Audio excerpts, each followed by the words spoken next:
Hi everyone, welcome to another episode of Good Day Chula Vista. I'm Fabi Gonzalez, your realtor here at Coldwell Banker West.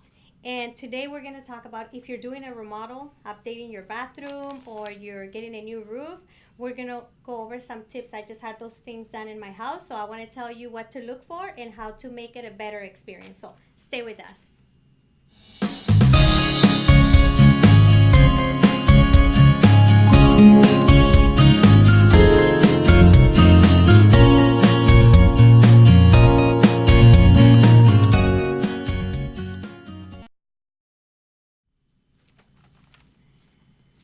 Well, hello and welcome back. And like I said, we're on our episode 58. Can you believe that? No? 59. Oh, 59. Wow, 59. You know what? That deserves an applause. 59. Wow. So today I wanted to talk to you about, most of you guys are already homeowners. You bought a house from me or you already had a house and you are doing upgrades on your house. So I bought this older house 4 years ago. It's a 1950s house. And I've been doing a lot of repairs to the house lately because, I want to obviously renovate the house so it's more comfortable. And when I went through these remodels, there's certain things that happened that I wasn't aware that I had to be looking out for. So I wanted to share this with you because I think knowing these things in advance will make your experience way better. So, so let me tell you. The first I'm gonna go over the remodel of the bathroom and then getting a new roof.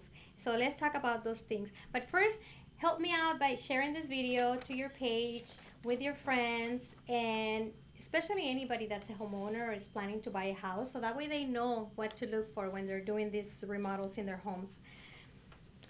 And at the end of the show, I will share a video with you for a new listing that we have and some of the other new listings that are coming up so you guys have the information.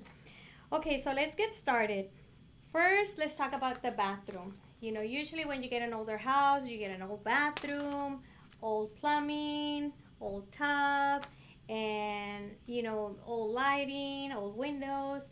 So you want to upgrade the bathroom, and sometimes we think, well, that's going to be super expensive. And it's not always the case. There's many times that you can actually save some of the stuff that you have and then just remodel the rest of the stuff. Like in my case, I didn't want to pay for a brand new tub. My tub is, the really old ones. It was in good shape. It's metal. So I didn't want to get those new acrylic ones. So I kept mine, but you can actually reglaze it and it'll be like a brand new tub. You do have to get a good company to do it, but what? Our guest. Thank you. Okay, so let's just go over the things first. You have to look at your foundation. What kind of foundation do you have when you're, rehabbing your bathroom? The reason that I'm saying that is because after that you need to plan your budget. So to plan your budget, you really need to know the condition of your bathroom and also what kind of foundation you have. If you have a raised foundation, which for a lot of you that don't know what that is, raised foundation is when the house is raised from the floor on some concrete or wood pillars. So sometimes they do that if your property was on level or you're on a hill, or sometimes that's just the style that was being built at that time. I know in my case, the lot is a little on level. It's higher in the back, lower in the front, so that's why I have raised foundation. Otherwise, you would have a slab foundation. A slab foundation, it's made of concrete.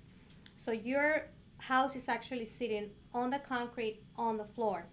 When you have the concrete on the floor, most of the pipes, most of the plumbing, it's under the concrete. So if you have to make any changes on that plumbing, you actually have to break the concrete. And that is way more expensive than when you have raised foundations, because when you have raised foundations, you can just go under the house and move the plumbing around really easy without having to break or bother the foundation of your house. So that's always the cheapest. Now there's pros and cons with those two foundations, but we're not going to talk about that today. Today we're sticking to the bathroom remodel and the roof. So now you know what kind of foundation you have. Let's say I'm gonna go in my case, I had a raised foundation. So then I had to plan a budget. I called a couple of contractors and I said, okay, I want to get an estimate. And this is what I want to do. I want to keep my tub. I want to reglaze it. I want brand new tile all around the top, all the way to the ceiling. I want a brand new window, and I want everything new. If any drywall on the walls needs to be repaired, once you start removing stuff, I want it replaced.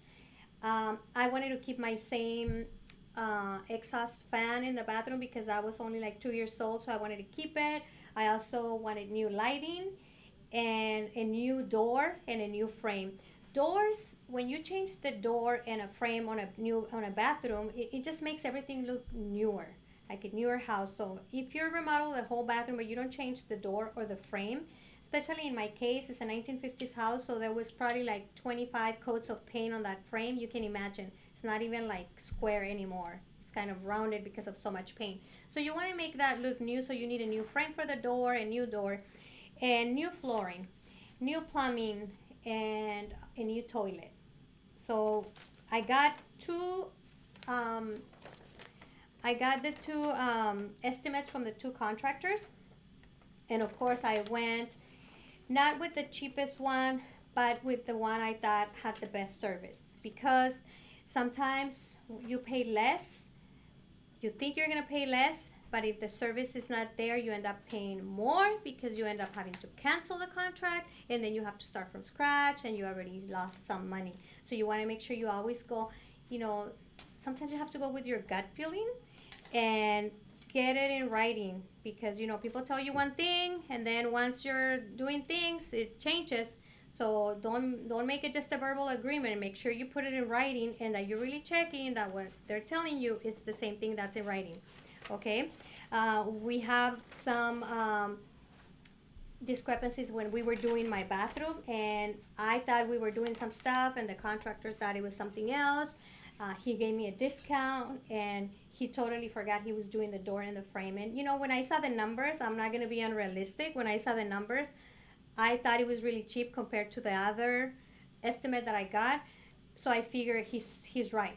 He's not lying. He really didn't really add that door and the frame. He really thought I was keeping the old one because it was in good shape. But so we ended up adjusting that price. I want to be fair. I want to keep working with this contractor. He's a good person, and I want to be fair. I don't want to take advantage of anyone. So now let's talk about plumbing, because there's certain things that I'm learning as I go. Okay, I'm not a plumber, but as I'm fixing things in my house, I'm learning what to do and what not to do. Now, let me tell you the experience that I had.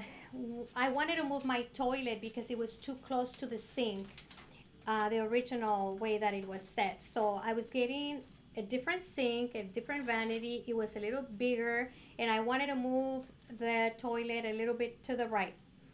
So the contractor suggested that we get this piece of plumbing that goes under the toilet, that it kind of moves the pipe like, maybe an inch and a half. I think it's up to 2 inches that you can move it to the side. So I thought, okay, well, is that gonna, change in any way the performance of the toilet? Is it gonna flush the same? Is everything gonna be the same if we use that piece of plumbing to adjust the placement of the toilet? And he said, absolutely not. It's going to be fine. Everybody uses it. So you know what? I don't trust just anyone. I always do my research because this is my house and I want to make sure I've been in management many years, so I always follow through and check everything. So I said, okay, well, before you do that, let me check let me check about that pipe. I had never heard about it. So of course I went on Google, I called one of our inspectors and I started asking, and they're like, no, Fabi, when you do this. And then I saw a video on YouTube where it explains very clear that when you use that pipe, that it's turning sideways to adjust the position of the toilet, you lose part of that pipe that is going into the sewer. Like it could be maybe a quarter of an inch, half an inch, up to an inch. You can have that smaller pipe going through. So when that happens, if you have a lot of toilet paper thrown in there or paper towels, things are going to get stuck more easily because now the pipe is smaller. So in my case, if it was raised foundation, so we can easily go under the house and adjust the whole plumbing underneath the house to move the whole pipe to the new placement. But if I had a concrete floor, then maybe it would have been cheaper, even if I wasn't going to have such a big pipe for the toilet, but maybe it would have been cheaper because I didn't have to break the concrete. So those are the things that you have to think about. But in my case, I told them, if I had concrete floors, then I would probably use that because it's cheaper. But in my case, this is raised foundation, so I rather pay you to replace all the plumbing underneath the house and position the toilet pipe, the sewer pipe where it needs to be, and then change everything underneath. So, he was trying to save me money, but just do that shortcut. But in the long run, I was going to be having to call home warranty to come and, fix my toilet if it was getting clogged. So that's one of the things that I learned. I didn't know that was an easier way to do it and the consequences if you have to do that. But like I said, if you have a concrete foundation, it's totally worth it to just do that.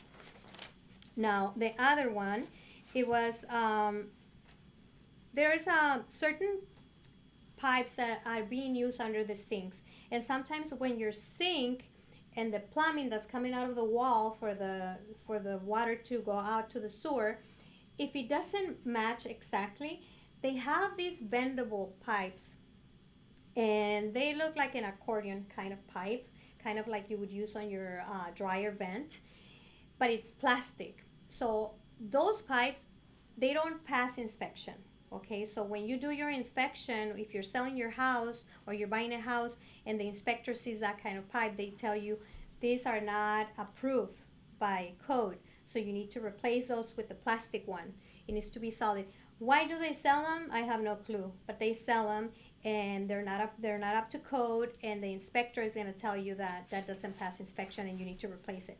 So what that means is that you might have to sometimes break the wall in case the plumbing doesn't have enough room for you to glue another piece and adjust it. Sometimes you have to do that, but you know what, it's totally worth it. It's only drywall, it's not that expensive, and you don't want to use those bendable ones because you know what, the reason that they don't pass inspection is because hair gets stuck in there, they're not smooth, so you don't want to use those. Okay, it seems like it's less work, it's a shortcut, but it's not a good shortcut, so avoid those pipes. I didn't know either that they were not up to code. I see them in all the houses all the time when I'm selling houses. And I always wonder, well, why are they selling them if they're not up to code? And, it's always in my inspection report from my inspectors that those have to be replaced. Sometimes the sellers don't want to replace them. I tell my buyers, it's an easy fix. They're not going to fix it, but make sure you fix it as soon as you move in. Now, so make sure those pipes, you are not using them. Now, for the tub, okay, this is my experience with the tub. My contractor, like I said, he was trying to save me money. He's a really good guy, and he's like, okay, you can just do this. It'll be cheaper. It's going to last you just as long. So the other bathroom that I remodeled, I hired a company. It was a reglazing company, and they reglazed the whole shower because it's one of those fiberglass showers. And I didn't want to replace the whole thing. It's a small bathroom. It's only a guest bathroom. It's rarely used. So I thought, okay, let's just reglaze it. My friend Claudia Williams, who is a flipper, she flips a lot of homes. She said, you know what, just get a professional company to reglaze it, and it's going to last you years. So I did that. It was a little expensive. I think it was like almost $400 to get it reglazed and sealed and all the things. They had to remove a door. So it looked wonderful, but when I was doing the tub, my contractor said, you know what, I can do the same. It's just paint, it's just a special paint, it's kind of reglazing, and so he sanded the tub and he did it himself. But with the pressure of the gun when he was painting that or putting the new glaze, there was a lot of little dust, and because that's not what he does for a living, he's not as experienced on doing that. You could feel that it was a little rough on the bottom. Once it dried, you could feel the little dust under the glaze. So of course he's like, oh my god, I don't know what happened, we need to repaint it and I'm gonna fix it for you. So he waited for it to dry, he sanded it again, he painted it again, and now this time the paint underneath wasn't as dry. I guess you need to wait more days for it to dry. So we had this, like, it kind of shrunk, like the paint underneath. So now it's not smooth, it's sealed and it's painted, and you can't really tell unless you touch it, but it's not done properly. So next time what I'll do is I'll tell them, thank you, I know you're trying to save me money, but I'd rather pay the $400 and get a company to reglaze it properly, even if I'm gonna spend twice as much, because I think he was only charging me like $80 to do that, and the company was going to charge me probably like 400. But it would have been worth it. It would have been less work for him, and I would have been done with the tub.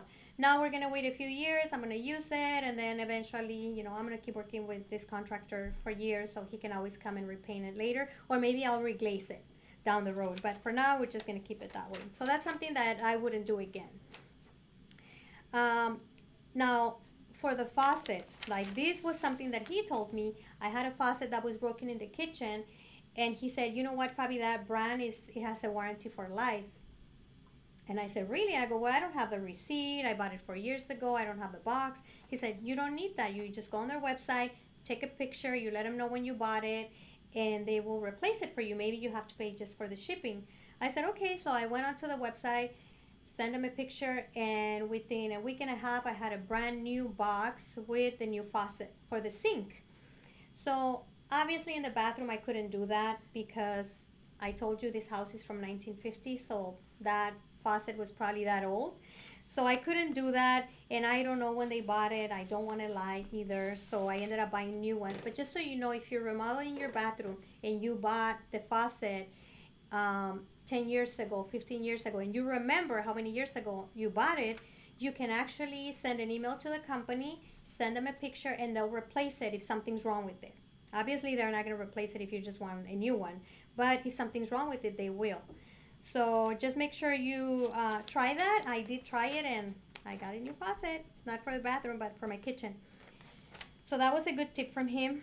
And most of them have a lifetime warranty. I didn't know that. Even though I didn't pay that much for the one in the kitchen, I think it was like 150, which was way cheaper than all the other ones. Okay, now windows. So let's talk about the windows, because I wanted a new window. The window that the bathroom had was a little long. That was my son's bathroom, so they were a little uncomfortable if somebody was outside, they're taking a shower, the window was a little low. So this time we changed. You don't have to keep the window where it's at. You can change it to what we did. It was a little shorter, but now it was sideways, so it was long. And now it was not a clear window. It was kind of frosted, so that way you get more privacy. But my sons are pretty tall, so this was way better for them. It's a little higher, and yeah, you do have to fix the house on the outside because you are cutting the wall outside. So he had to change that outside and replace some of the wood and fix the frame. But at the end, it was way better for the bathroom, more light, more comfortable for my sons, more privacy, and it was a brand new window, double pane, so way better. The other thing is that you have to make sure that that window is sealed 100%, okay? He was explaining to me that there's a seal that goes around the window before you finish it up. And I always thought the seal was like what you see, but it's actually, the seal is like inside. And also on the side, on the outside of the house, before he put back the wood, there was like a lot of some kind of gel they put around the window to make sure it's completely sealed. The other thing that I had learned, and I thought he was exaggerating, one of the inspectors, he was telling me that on the bottom of the window, a lot of people put their shampoos there. If there's a window in the bathroom, what you see is the shampoo bottles there, right? You've seen that. Well, that bottom of that window shouldn't be straight like this. It should be uneven, like facing your shower. So when you put the bottle, if there's water, all the water is going to go into the shower. It's not going to be going against the window and then getting stuck there, because that's going to create mold. So it shouldn't be straight because it'll keep some water here. It should be a little bit tilted to the inside of the bathroom. And I didn't know that. So one of the inspectors pointed that out. And when this contractor was doing my window, I asked him, and he said, yeah, definitely, you should never make it straight. It should be just a little bit, not a lot that your bottles are going to slide off, but just a little bit. So he did that. I was very happy that he did it. The other thing is that I didn't want the shampoos on the window. I really don't like that. So I wanted to have a spot for all the shampoos to be on. And now there is a new way of doing that, and they make a hole on your wall before they do the tile, and they frame that, and then they create like a box inside your wall, and that's where you put your shampoos, and they tile that and they seal it. It looks very pretty. A lot of people do like a decoration inside that box. Now, one of the things that I've learned is that when you're making your bathroom and you decorate that box, and you're gonna use a nice tile in there because it looks really pretty. So the first thing you say is like, I want it right in front. When I walk into the bathroom, I want to see that box because that's the decoration. That's the nice tile that I'm using, or the whatever you're doing to make it look pretty. But the thing is that you have to think that box is always going to be full of your shampoo, your toothbrush, your razor. Everything is going to be there, so you don't want that to be the focus when you walk into the bathroom. So what I did is I wanted it on the left hand side. So now the shower head is on this side and the box is on the left. So some people do it right in front, but it doesn't look attractive later when you have all your stuff there. It just looks nice when it's being done. But make sure you do it on the left, and that's not the main focus. Even though it looks pretty, it's not going to look pretty once you put all this stuff there. So keep that in mind when you're thinking where to position that box. Now the other thing is what tile to use. Okay, is it slippery? How does it look when it's wet? So let me tell you, I bought this really nice color because I did it all in gray and white, and I like those tones because they're in right now. Hopefully they're in for many years. But I bought this really nice tile for the bathroom floor, and for the shower we were going to use the same one. So in the shower it looks really nice, even when it's wet and it dries, it looks really nice. But on the floor, I don't know, the way that the light hits on it, any water spot that dried, if somebody took a shower and they didn't mop after, and the drop of water dried there, it leaves a stain. It leaves like a water stain, and it won't come off unless you mop. So would I use that tile again? No, but I'm stuck with that tile now. So keep those things in mind when you're choosing what tile to use on your floors, because you don't want to be stuck having to clean that floor. Every time somebody takes showers, you have to mop. I mean, the tile that I had there before, people would take a bath, even if it was wet, it would dry, and you wouldn't see any stains. It was just, easier to maintain. This one is way prettier, but it has that downfall, so I have to be cleaning that after somebody takes a shower. Okay, so make sure you really think what tile you want to use on your floors before you buy it. Try it, test it, see how it looks. Okay, now let's go to the roof. Okay, I had never had a roof repair. This is the first time I live in an old house. All the previous houses that I had owned before, they were newer, so I never had to go through a roof replacement. This is the first time. So let me tell you what I've learned. Let me tell you what to look for and how to make it a smooth thing for you. Okay, so when you're replacing your roof, sometimes it depends. Some people do a second layer of shingles on the old layer of shingles if the house is already leaking. So it's cheaper to do that. They just go and put the shingles on top of the other ones. So sometimes I sell houses to my buyers, and the inspector will say, this one has 3 layers already of shingles or sandpaper, whatever they use, and it's gonna have to be replaced pretty soon.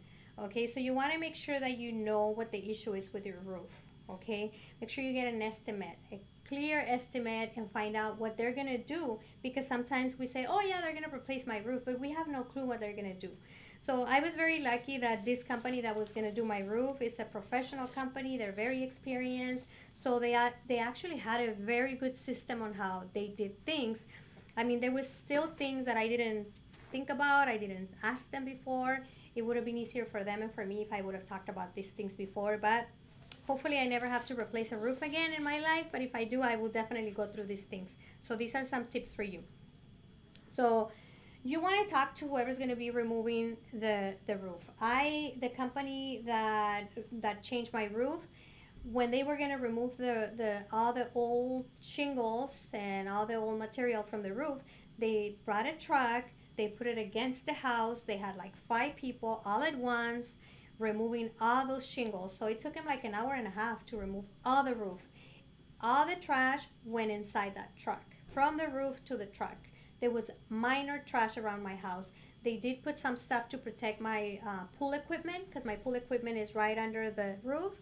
So they protected that with some plastic covers and most of the stuff around my house. So when they finished, they just folded those plastics and they took all their trash. Of course, there's still going to be some debris that flew into the pool and things that I didn't even think of. Now, if you have a pool, cover your pool before they work on your roof. I mean, I cannot emphasize that enough. There's so much dirt that went into my filter because I didn't think of that and they didn't think of that either. Like, we both forgot. You know, they came here to remove the roof and I didn't, they cover everything else, but we forgot to cover the pool. So that's a big deal. Make sure you cover the pool. And you check for things around the house. So once they remove all that, you want to make sure that that you go into your attic and see what happened. You know, if you can go into your attic, make sure you hire someone to go into your attic. When they're removing all the stuff from your roof, all the shingles, they're removing everything that's stuck to the ceiling, like all your vents from the bathroom, your exhaust fans from the bathrooms. They have a pipe that goes up into the ceiling, and it's either screwed there or taped there. You know, it depends how they did it. So some of mine were just taped. So when they removed that, they fell off because there was nothing to hold them up there anymore because they removed that part of the roof.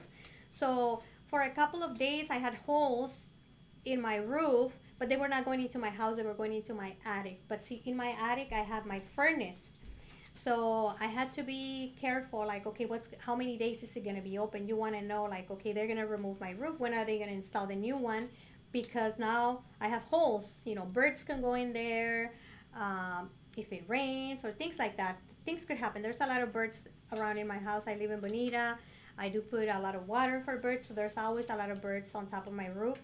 So I didn't even think about that, but this company was so good that they removed the roof one day, and the next day they were there at 6 a.m. with the supplies, and 2 hours later the installation crew for the roof came in.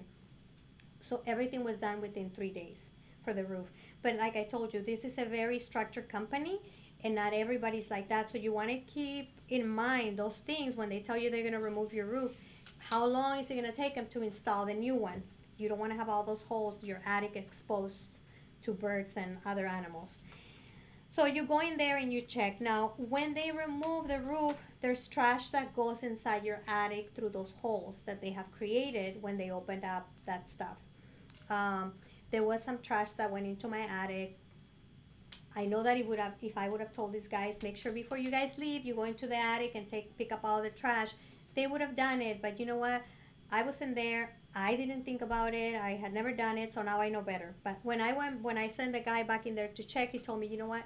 There's a lot of trash in there. So make sure you tell him to come back and pick it up. No big deal. It's just pieces of shingles, nothing that is going to affect your roof or your attic, but you don't want trash in there. You know, eventually you're going to have to clean it up if you sell. So that's one of the things that you have to check for. And then after that, then the installation comes, right? So they're going to install all the new shingles. This company came in, they installed all the shingles. Now, there is a different procedure when your roof is slanted. It's a different procedure than when your roof is flat. My front of the house is slanted, but my back of the house, there's an addition that is flat. So for that flat section, they have to use something underneath the shingles because sometimes the water stays there longer because it's not slanted. So you have to make sure that the company that you hire are actually doing that extra step under the shingles if your roof is flat. Otherwise, it's not going to last as many years. This company has, I think it's 25-year warranty, so they make sure they do it right because, you know, and you have to make sure you maintain it. because they're guaranteeing it for that many years. In case you damage it or anything else, then that's not gonna the warranty is not gonna apply obviously to that. But they do it right from the beginning because they're guaranteeing the roof. So make sure that you know how many years the warranty is for the roof that it's being installed in your house. Now, after the installation, what do you check for? Okay.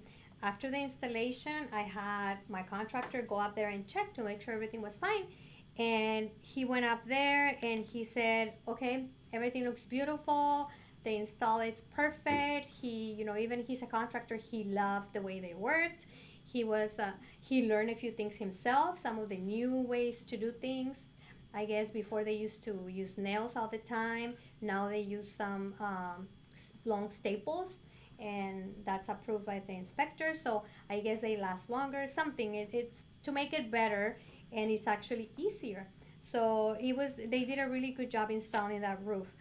Now after that, the contractor went inside my attic. So there was a few things that were not done properly. That like my exhaust from the furnace to the heater to the roof was not open. So what's gonna happen when I turn the heater on? All the carbon monoxide and all that is gonna stay in my attic. So it could go inside the house. And even though I have a carbon monoxide detector, I would have never known where that was coming from.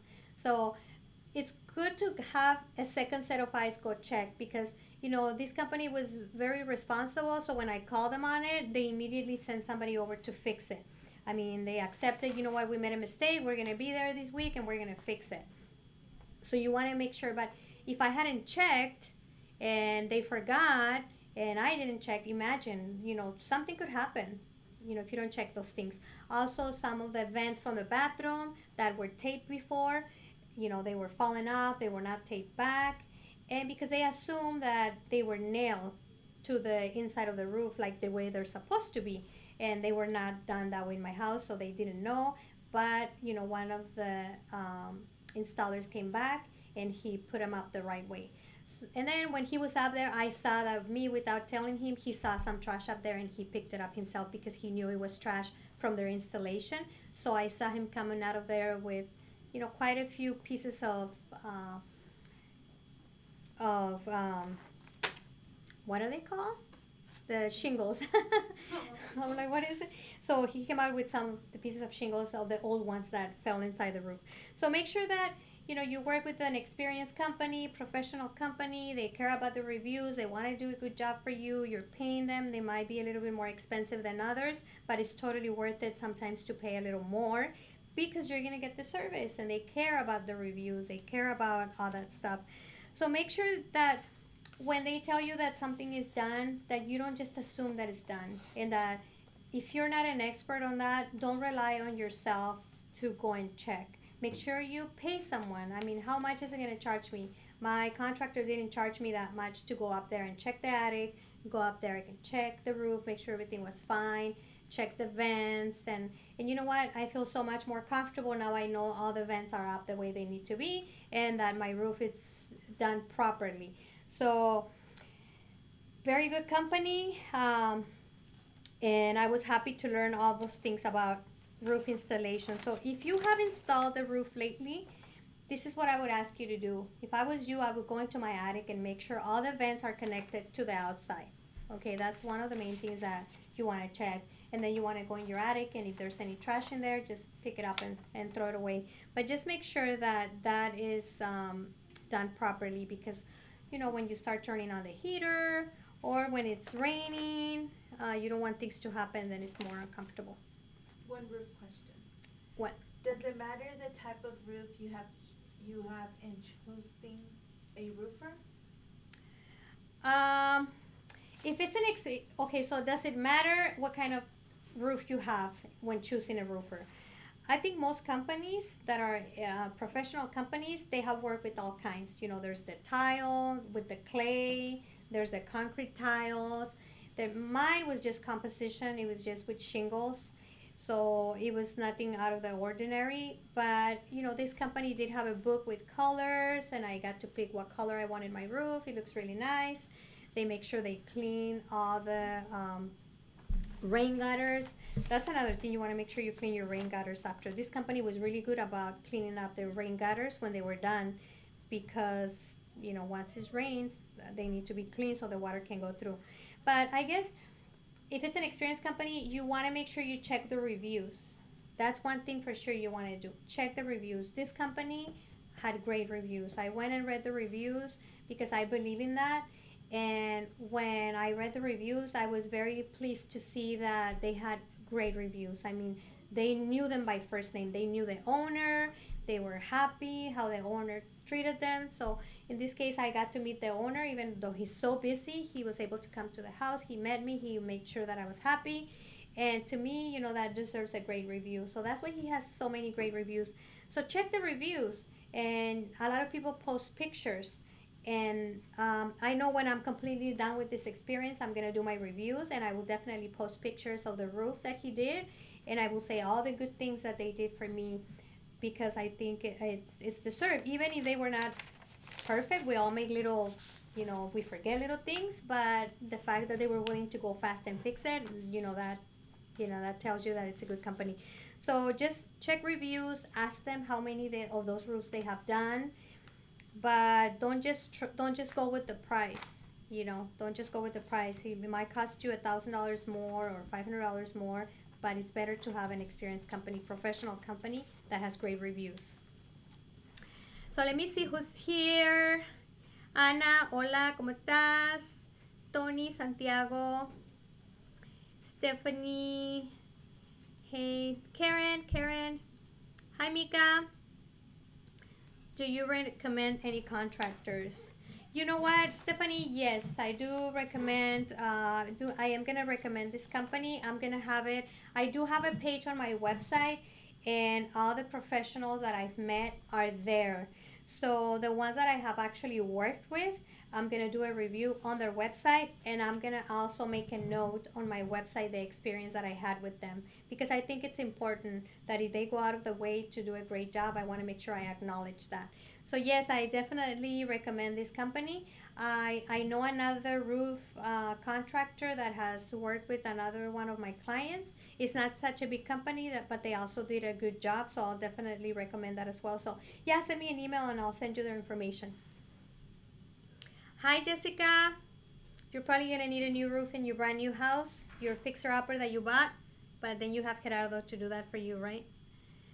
So Marianita, hola. Hola, Silvia. Marisol, hi. Does it matter? Okay. So hopefully you guys got a few tips if you're gonna do a bathroom remodel and if you're gonna do a roof upgrade. Make sure that you Google your questions. Go on YouTube and check. When somebody's asking you, do you want it done this way or you want it done this other way?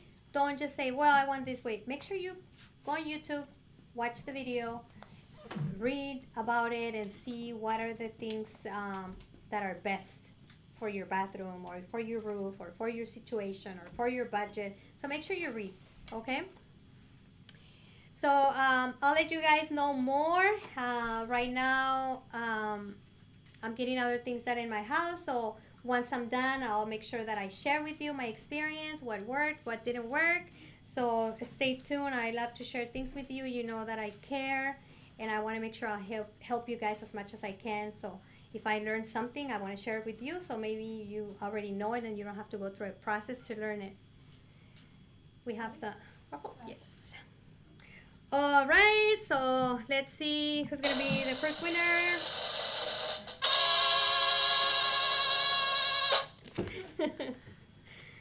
Stephanie! Stephanie Puente. She's my preferred lender, and she's going to be in our show. Stephanie Puente, she's going to be in our show pretty soon. And we're going to talk about our latest closings. Instead of just talking about loans, we're going to talk about the latest closings we had, what kind of loans she did, how our clients benefited, the ups and downs, what made it fun, just little things that happen through a transaction. And I'm excited that she's going to be here because it'll be fun to talk about things. And maybe some of you guys that haven't bought a house get inspired and decide to call her and get pre-qualified because you guys are gonna hear some great stories. Huh? With the stop, I think it turned off. No, it probably changed the thing so it'll go on a little bit. It's been off, it's been off for like a minute and a half. I Okay, waited. it's still going. Yeah, Still it's going? still going. Yeah. Okay, so.